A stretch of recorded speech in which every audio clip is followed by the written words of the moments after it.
People's Keishan Prince. They're going to talk about the 3 signs you should consider before signing with a non-league club. Let's go. Now, the reason I'm doing this video is because I've spoken to a lot of players. They've been messaging me in my DMs, asking me, listen, this is the situation. Some players that I spoke to early in the season, and I said, listen, the manager's not doing this or this, you need to leave. He said, no, I think it'll be all right. And now they're not in the team, now they're not playing.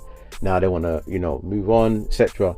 These signs can be read from early. So this video is more or less a standard procedure before you sign with a club that you could just save and go back to, make sure that you add these talking points, because the managers want to talk what you want, but you need to talk to the manager also from a player, saying what is your vision, etc, etc. So let's go with the first one. Number 1, the gaffer has to be able to have at least a 3-year project, minimum 3 years.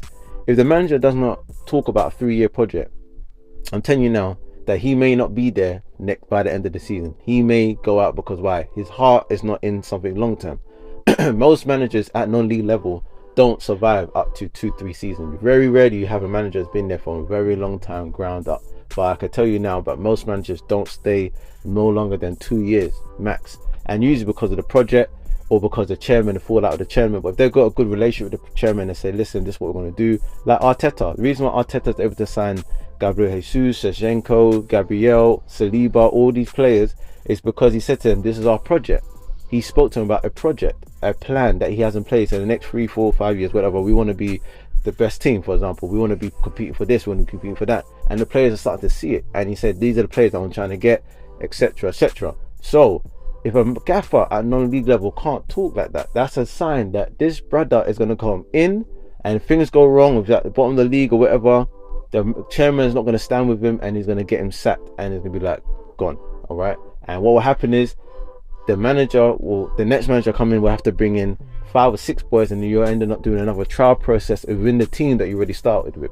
And it's happened last season. I know a club, which I won't name names, they got sacked the manager 3 times. The chairman was, I don't know whether he was trying to find a Mourinho or something, and he was just sacking managers. So those sort of clubs where the chairman's too heavily involved and don't know about ball, that's a sign that you probably need to be like, okay, I'm only here from a little bit and I need to cut. Number 2, you need to find out if any of the gaffer's family members is playing. Ha!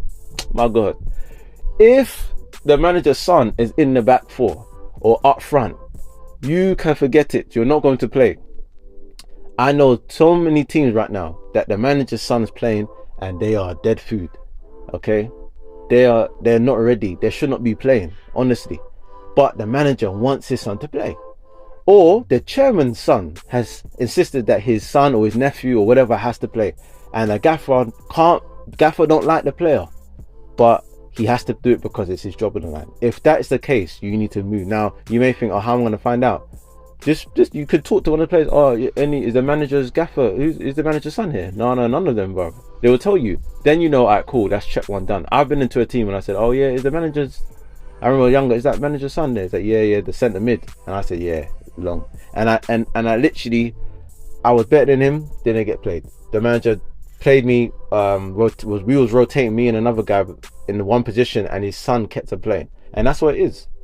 So you need to keep moving.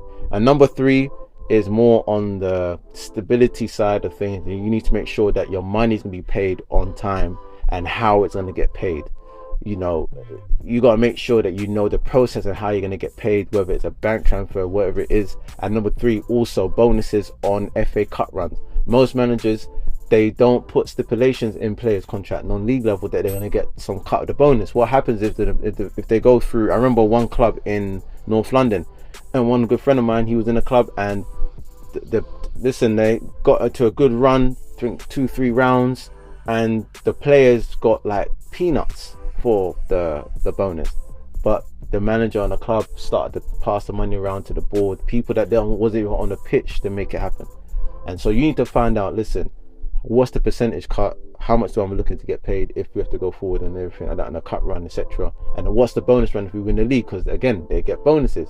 These are important because you need to be making money. For me, non-league right now, there isn't a lot of money into it, I'll be honest with you, because of what's happened in inflation. But you still need to make sure that these things are in place, because you will end up finding out that I haven't got paid in 3-4 months and you're just playing for free, And if you're a young player, maybe the case is not that bad, but then it will help with your travel.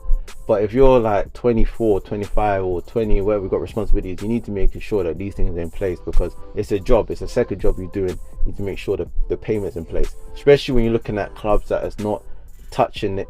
Actually, there is clubs in the National League that struggle with payments. But this is part one, and we're talking about part two, about the next one, about, you know, when you're in a club, etc., what to do when a manager's not playing you. But let me know your thoughts about these three, or there's any others that I missed. Let's go.